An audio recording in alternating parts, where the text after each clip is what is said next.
Los métodos complementarios son herramientas que pueden utilizarse como ayuda en el examen clínico.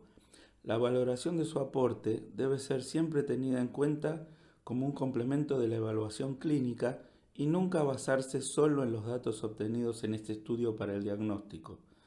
Por lo tanto, es necesario conocer el propósito de indicarlo, cuándo hacerlo y cómo.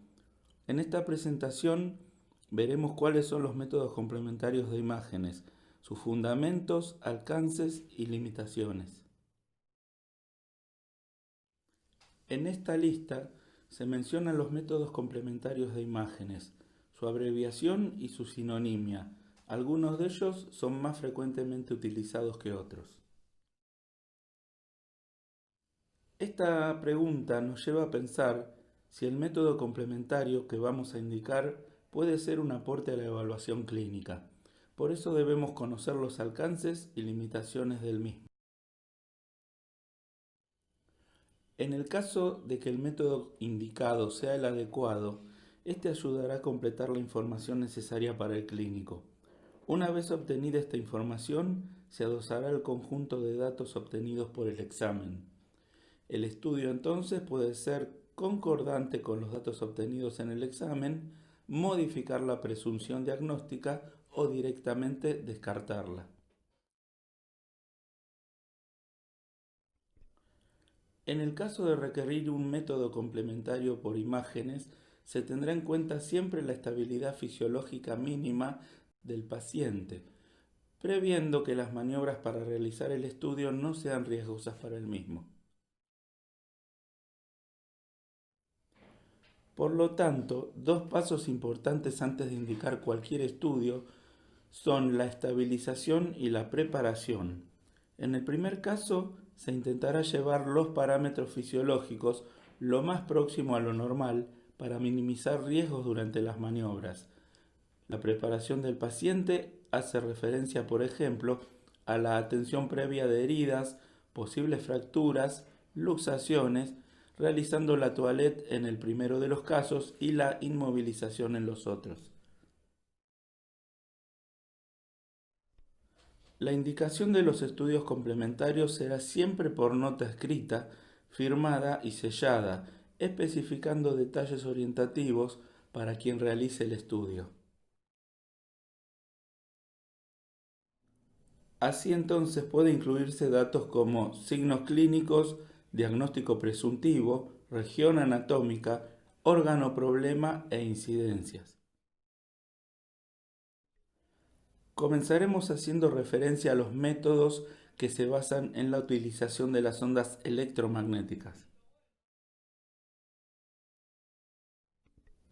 En el cuadro se ejemplifica el orden de las radiaciones electromagnéticas según su frecuencia y en relación con las perceptibles por el ojo humano, siendo las de menor frecuencia las ondas de radio. Las radiaciones utilizadas en algunos de los métodos complementarios son la infrarroja, radiaciones X y gamma.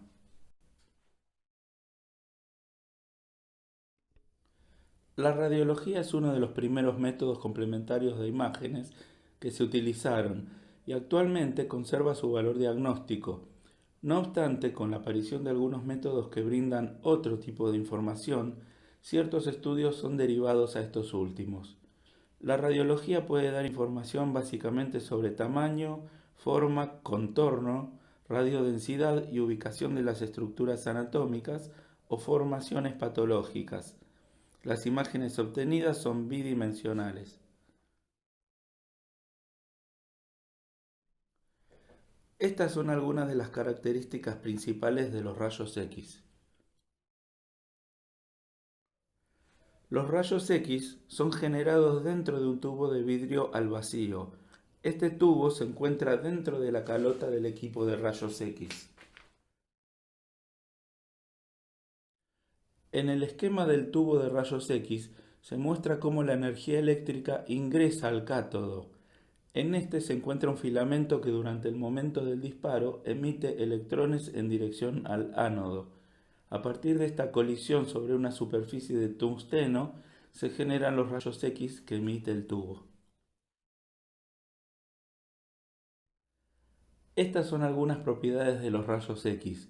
A esto puede agregarse que la actividad de los mismos existe solo durante el momento del disparo, que en el caso de la radiología veterinaria rara vez excede la mitad de un segundo.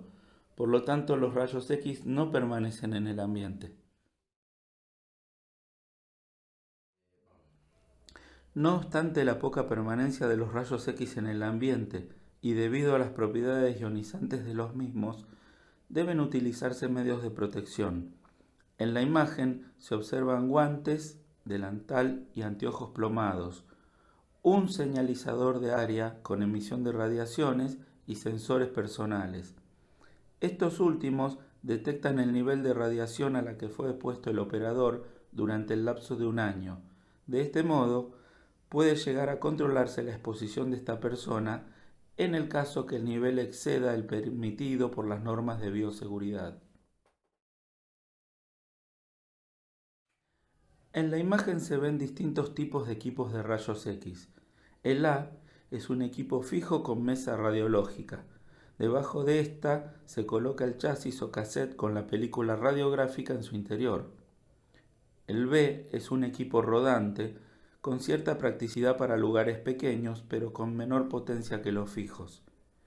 El C es un equipo portátil utilizado con frecuencia en radiología equina y el D es un equipo de radiología digital. Este equipo consta de un digitalizador en el cual se introduce el chasis que fue expuesto a los rayos X. Este chasis tiene en su interior detectores de fósforo fotoestimulable que son impresionados por los rayos. La imagen se percibe luego en un monitor anexo al digitalizador. En la radiología convencional, los rayos impresionan la placa radiográfica provocando la conversión del bromuro de plata que se encuentra en la misma en plata metálica, dando como resultado un ennegrecimiento de las zonas de la radiografía donde llegan los rayos. Los tejidos interpuestos en el camino de los rayos hacia la placa absorben parcialmente a estos según su densidad, dando como resultado imágenes en una escala de grises hasta el blanco. Como ejemplo de este último caso son los huesos. De acuerdo a lo mencionado, se ejemplifica en este cuadro las distintas radiodensidades que producen los diferentes tejidos. Dentro de la gama de grises se habla de radiolucidez o radioopacidad relativa. Por ejemplo, la silueta hepática es más radioopaca que la silueta cardíaca. Los rayos X pueden ser utilizados entonces en dos técnicas, la radiografía, en donde se produce un efecto fotográfico, y la radioscopía, en donde se produce un efecto fluorescente y pueden verse las imágenes en movimiento y en tiempo real. En la técnica radiográfica deben regularse estos parámetros en la búsqueda de conseguir un contraste correcto en la imagen. El tiempo de exposición es muy importante en la medicina veterinaria, dado que no se puede exigir al paciente que se inmovilice durante el disparo. Se utilizan tiempos dentro de las décimas o centésimas de segundo. Para obtener una imagen nítida, se tienen en cuenta las siguientes distancias. La distancia foco-objeto es la que se encuentra entre el tubo de rayos y el paciente. La distancia objeto-película está entre el paciente y la radiografía. Esta distancia tiene que ser lo más reducida posible a fin de evitar la magnificación de la imagen. Un ejemplo son los juegos de sombras, en donde a medida que las manos se alejan de la pared, la sombra se agranda y pierde nitidez en el contorno. La distancia foco-película es conveniente mantenerla en una medida fija a fin de que no modifique los demás parámetros. La calidad de las radiografías debe ser óptima para poder interpretar las imágenes. Nunca debe intentarse dar un diagnóstico a partir de una radiografía deficiente. En la imagen A se ve una placa sobreexpuesta, es decir, con una excesiva penetración de los rayos X. La placa B muestra un problema opuesto, una deficiente penetración en los rayos. La placa C es una imagen correcta en donde se pueden discriminar los diferentes órganos abdominales, habiéndose logrado un buen contraste y una adecuada nitidez. La radiografía aporta una imagen bidimensional, por lo tanto cada estudio debe ser identificado sobre la placa con números o letras que se puedan leer correctamente. De este modo se podrá reconocer la incidencia de los rayos. Otro dato es señalar sobre la placa el lado derecho del paciente. Para describir la incidencia de los rayos se nombra el sitio de entrada y luego el de salida de los mismos con respecto al paciente. En el dibujo superior, el paciente está en decúbito ventral y la incidencia es dorso-ventral. En el dibujo de abajo, el paciente se encuentra en decúbito dorsal y la incidencia es ventrodorsal. En la radiografía de la derecha se marcó el lado derecho del paciente. Esta placa tuvo una incidencia dorso-ventral. Esto se entiende porque la abreviatura DER se lee correctamente. Para las tomas del esqueleto axial, las incidencias de frente pueden ser dorso-ventral o ventrodorsal, prefiriéndose estas últimas. En este ejemplo se observa la columna cervical. Es importante en la mayoría de las veces obtener el par radiológico a fin de evaluar en forma tridimensional la región. En el caso de imágenes del esqueleto axial, se utilizan normalmente los decúbitos. En este ejemplo, el paciente se ubicó en decúbito lateral derecho y la incidencia se denomina latero-lateral derecha. En el par radiológico del tórax pueden optarse por dos incidencias, la dorso-ventral, adecuada para evaluar la silueta cardíaca, y la ventrodorsal, para evaluar los campos pulmonares. La placa de la derecha tiene una incidencia ventrodorsal.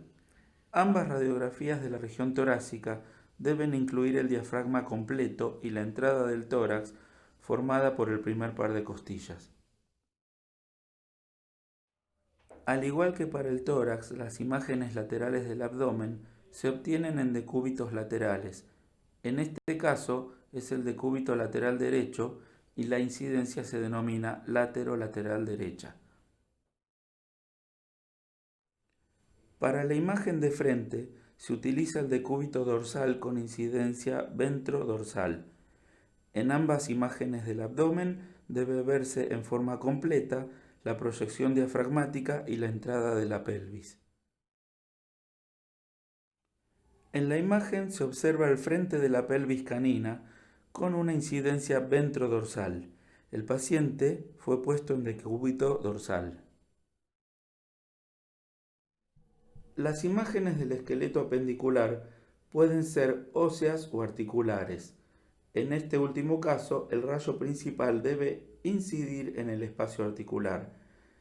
En este ejemplo se observa la articulación del codo derecho. Las incidencias estándar son la dorsopalmar y medio lateral hasta el carpo y en el tarso, y cráneo caudal y medio lateral de estas articulaciones hacia proximal.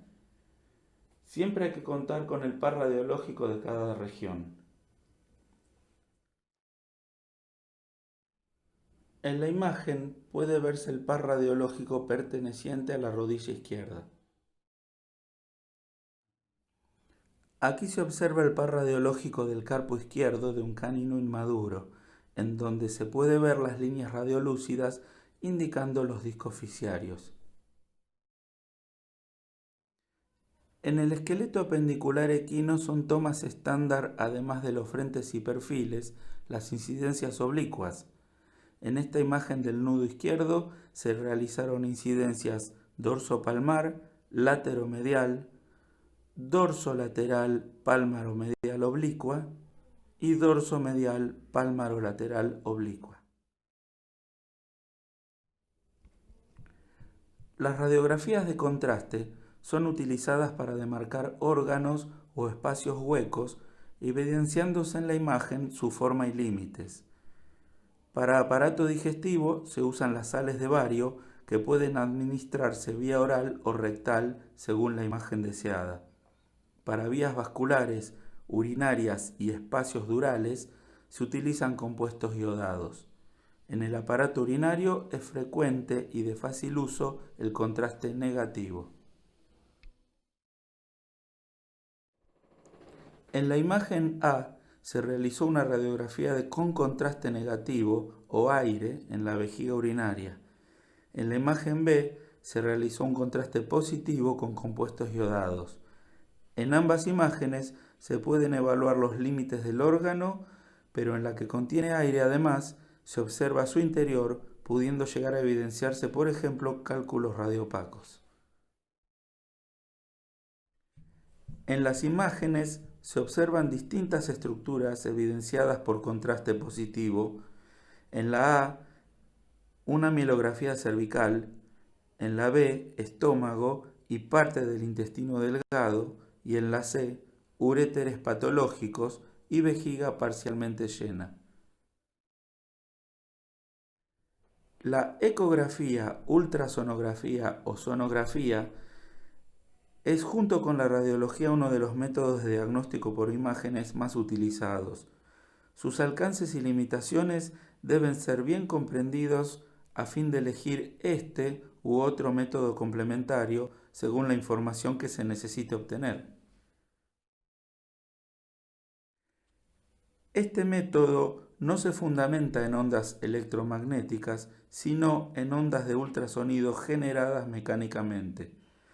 Las ondas de ultrasonido, no audibles por el humano, avanzan a través de los tejidos y son devueltas hacia el transductor según la densidad de los mismos.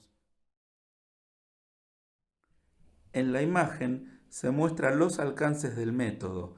A diferencia de la radiología, pueden obtenerse datos sobre ecoestructura y ecogenicidad de órganos parenquimatosos, contenido en órganos huecos, motilidad y características de flujo. Las diferencias anormales tanto en tejidos compactos como órganos huecos no son específicas en relación a la emisión de diagnósticos definitivos, y la información obtenida debe adjuntarse a la historia clínica o realizarse otros estudios como los citológicos o histopatológicos para completar el diagnóstico. Las ondas de ultrasonido pueden modularse tanto en su amplitud como longitud. El número de ciclos por un tiempo determinado se denomina frecuencia. En ecografía se utilizan transductores con distintos rangos de frecuencia y, de acuerdo a la elección de los mismos, se obtienen imágenes en distinta profundidad. Aquí se observa un equipo de ecografía portátil. El transductor es el que emite el ultrasonido y recepciona a la vez las ondas que rebotan en los tejidos. En la pantalla se observa la imagen obtenida en tiempo real.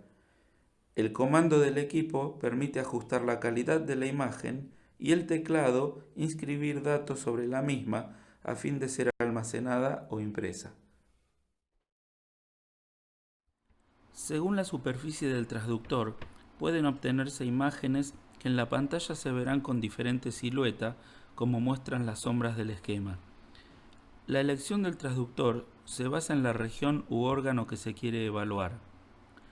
Los transductores sectoriales tienen una superficie de contacto curva y pequeña. Producen una imagen triangular con el vértice hacia arriba. Precisan muy poca superficie de contacto y la imagen del campo cercano es muy reducida. Son útiles cuando se requiere una superficie de contacto pequeña, como los espacios intercostales. Los transductores lineales producen una imagen amplia del campo cercano, pero la desventaja es que se necesita una gran superficie de contacto. El transductor convexo es empleado habitualmente en reproducción por vía rectal. Produce una imagen en abanico. La imagen del campo cercano es menor que la del campo lejano, pero la superficie de contacto requerida es menor que en los lineales. Se utiliza habitualmente en pequeños animales. Como se mencionó, el ultrasonido emitido choca contra los tejidos de distinta densidad, devolviendo la onda nuevamente hacia el transductor. Existen dos situaciones en donde se limita esta situación. El hueso devuelve íntegramente las ondas, de modo que más allá de una superficie ósea no se obtendrán imágenes. Y el aire no permite que la onda de ultrasonido vuelva hacia el transductor, por ejemplo, pulmones o cavidades con gas. Las tonalidades de las imágenes obtenidas van desde el blanco total, como el hueso, al negro, como el aire. Hay una gama de grises intermedios que dependerá de la densidad de los tejidos. Los diferentes términos que definen ecogenicidad lo hacen en comparación entre los tejidos. Por ejemplo, la pelvis renal es hiperecoica en relación a la médula y la médula es hipoecoica en relación a la corteza. El término isoecoico significa de igual ecogenicidad. Los términos homogéneos y heterogéneos definen la granulación en la imagen de las estructuras parenquimatosas. El conocimiento de las ventanas ecográficas sirve para ubicar el órgano a explorar, teniendo en cuenta además los planos anatómicos que el ultrasonido debe atravesar hasta llegar al mismo. Además, debe tenerse en cuenta las posiciones del transductor en la ventana a fin de obtener los diferentes cortes que garanticen la exploración íntegra del órgano a estudiar. En la imagen se observan dos cortes hepáticos caninos. En la figura A, incluidos en el parénquima, pueden verse la vesícula biliar y parte del sistema venoso hepático. En la figura B también se observa la vesícula, pero acompañada de vasos portales con su característica pared hiperecoica. En esta imagen puede verse parte del riñón izquierdo canino con su corteza ecogénica, la médula hipoecoica y la pelvis hiperecoica. Superficialmente al mismo se observa parte del vaso con su típica estructura granular homogénea. El vaso es un órgano de ecoestructura homogénea de grano fino. Se puede ver adyacente a la pared abdominal. En su parénquima se observa la vena esplénica de carácter anecoico.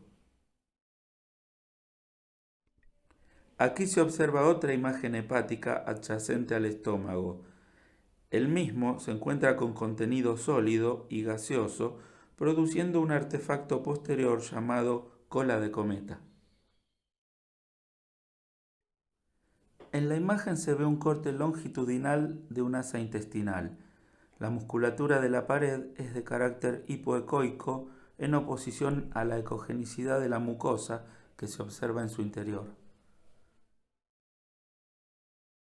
La próstata puede ser evaluada en su ecoestructura y medida en todas sus dimensiones. En la imagen se señala la medición de sus diámetros con un corte transversal. Al pie de la imagen se pueden ver las medidas de ambos diámetros en milímetros.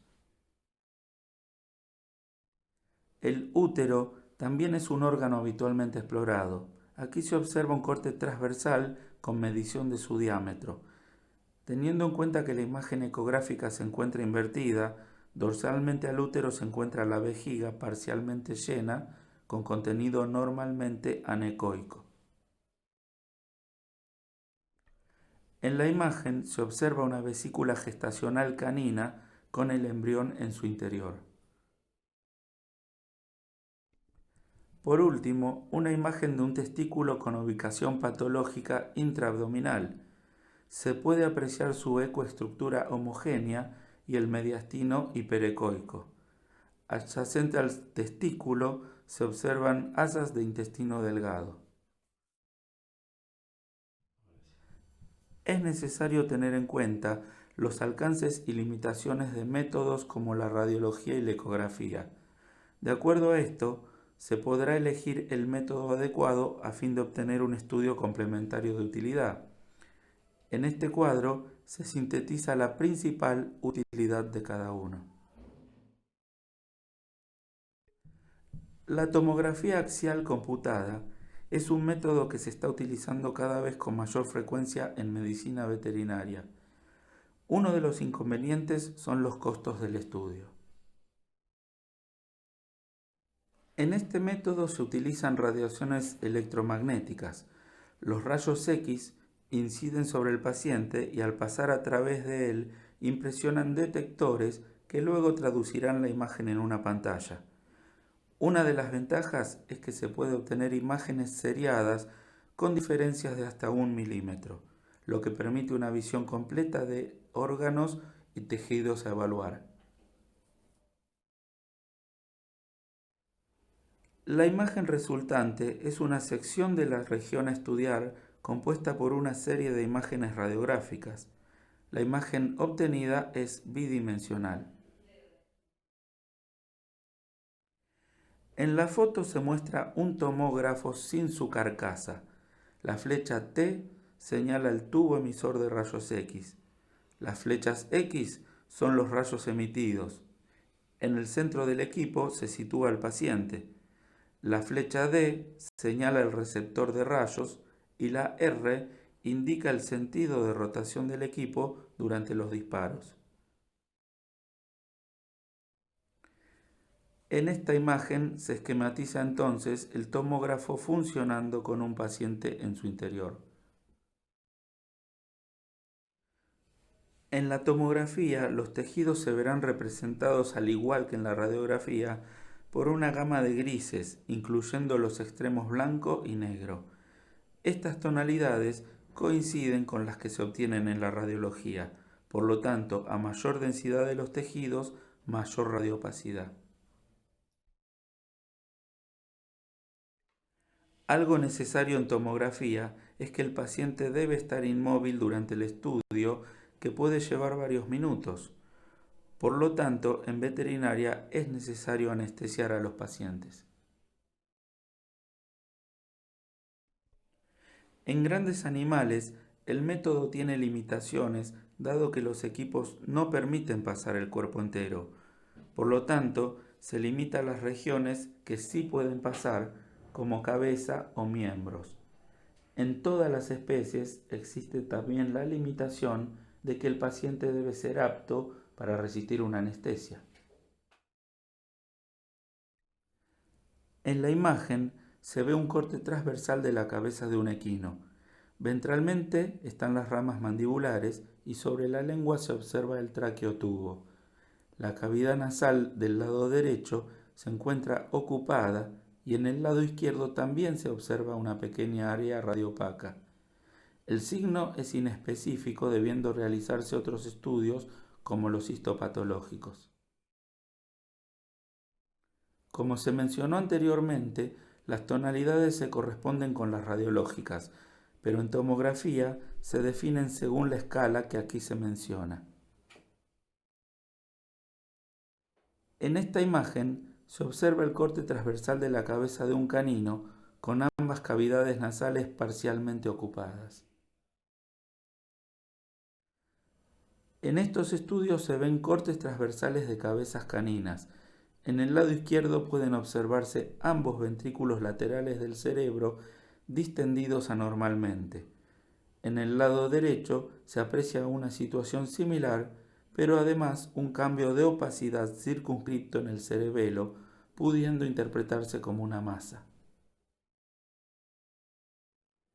Los equipos más avanzados en tomografía permiten armar imágenes tridimensionales, seleccionando inclusive los tejidos a los que se precisa evaluar con más precisión.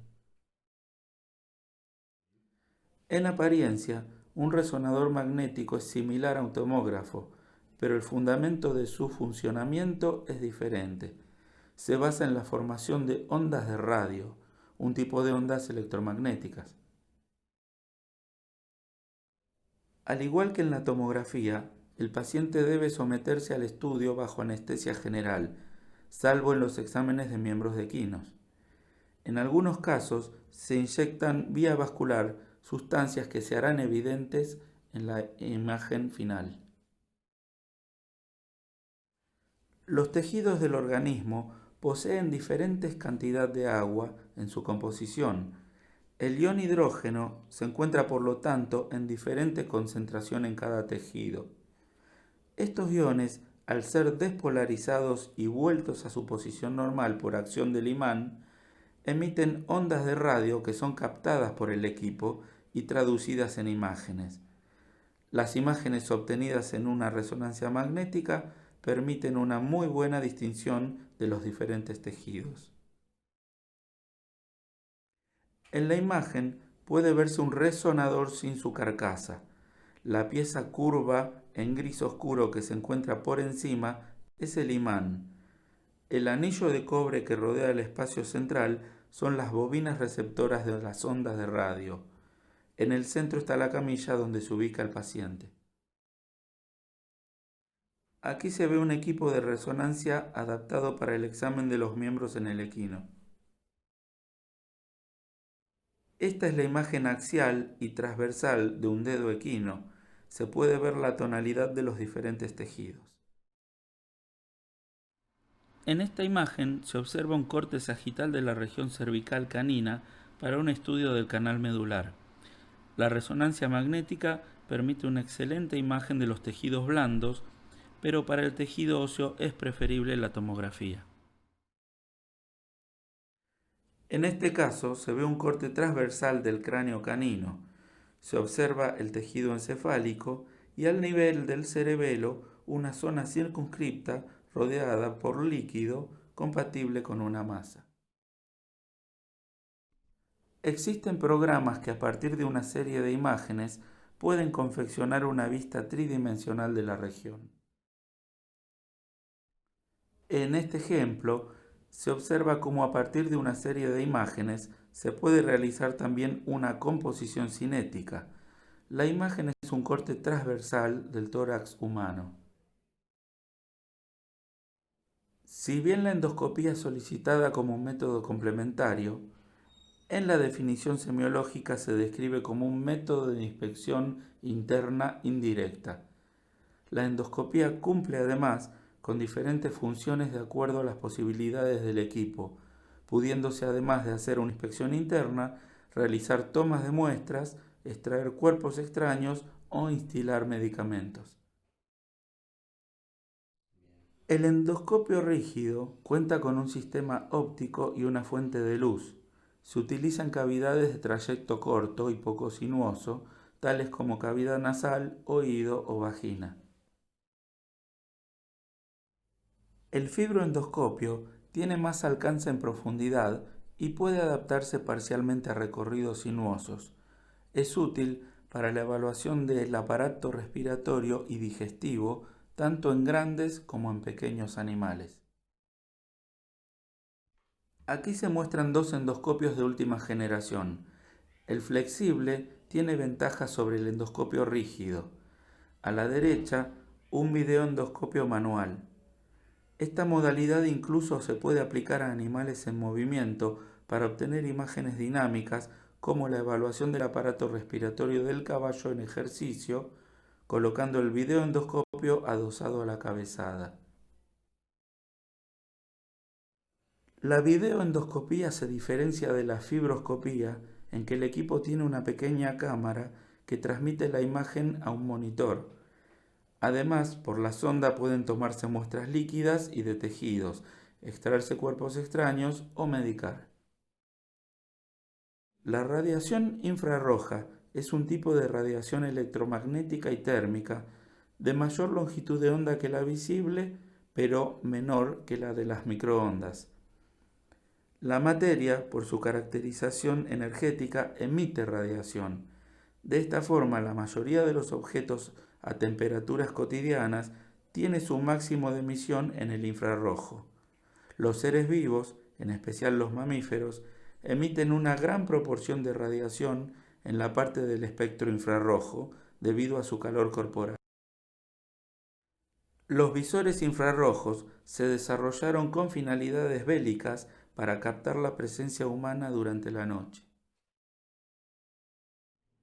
En medicina se utiliza para captar un aumento de temperatura focalizada en la superficie de un cuerpo.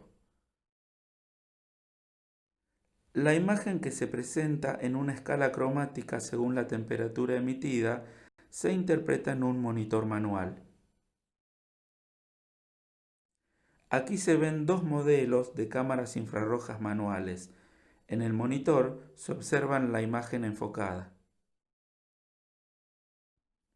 La termografía se utiliza también en el estudio de comportamiento de fauna durante la noche. En este ejemplo se ve como la temperatura más alta se grafica con el blanco y la más baja con el negro. En este ejemplo se aprecia una imagen similar en la que se entiende que el método no es apropiado para animales de pelo largo, dado que no capta la temperatura corporal real. Este método complementario es útil para la clínica equina. En este caso se observa una diferencia de temperatura en los miembros torácicos debido a un proceso inflamatorio. Las imágenes deben ser interpretadas con cuidado, ya que si el animal estuvo con un miembro al sol y otro protegido por la sombra, presentará una gama de colores que puede ser mal interpretadas. En esta imagen se puede ver un aumento de temperatura focalizado en la región del dorso, a partir de un proceso inflamatorio provocado por arneses deficientes. La gammagrafía, centellografía o scintigrafía es un método de diagnóstico por imágenes que se basa en la inyección intravascular de elementos radioactivos. Se eligen los elementos que forman parte de la composición de los órganos a estudiar. Para este estudio, el paciente debe encontrarse bajo anestesia general, salvo en la evaluación de los miembros del equino. El compuesto inyectado se fijará en la zona de más actividad del órgano, evidenciando la anormalidad. Por ejemplo, para el tejido óseo y ligamentos se utiliza el tecnesio 99. Estos son algunos ejemplos de la utilidad de la centellografía. Aquí más ejemplos de estudios centellográficos. En las imágenes se observa la región medial del tarso equino, luego de la inyección intravascular del radioisótopo. A la izquierda, una imagen normal y a la derecha se observa una zona de actividad compatible con osteoartritis medial. En la imagen, la región del hombro de un canino muestra una fuerte fijación del radioisótopo compatible con una lesión agresiva, probablemente una neoplasia. En el lado izquierdo se muestra una imagen de un felino normal sometido a gammagrafía. En el lado derecho, otro felino con fijación anormal del radioisótopo, evidenciando signos compatibles con neoplasia tiroidea y metástasis pulmonar. Mediante la utilización de radioisótopos, en la imagen izquierda se observa la vena porta, circulación porta-hepática y venas hepáticas abocando finalmente al corazón. En la imagen de la derecha se puede ver cómo existe una circulación neoformada, llevando sangre desde la vena porta a la vena cava caudal en abdomen, desapareciendo casi totalmente la demarcación del sistema porta-hepático, diagnosticándose de este modo un shunt portosistémico. Por último, aquí se da un ejemplo de la utilización de la gammagrafía en equinos, en este caso diagnosticándose una fractura ilíaca unilateral, evidenciada por la fijación del radioisótopo en la articulación del lado derecho. Ante cualquier duda sobre el contenido de esta presentación, por favor dirigirse a la Cátedra de Semiología en los horarios de consulta publicados en el transparente.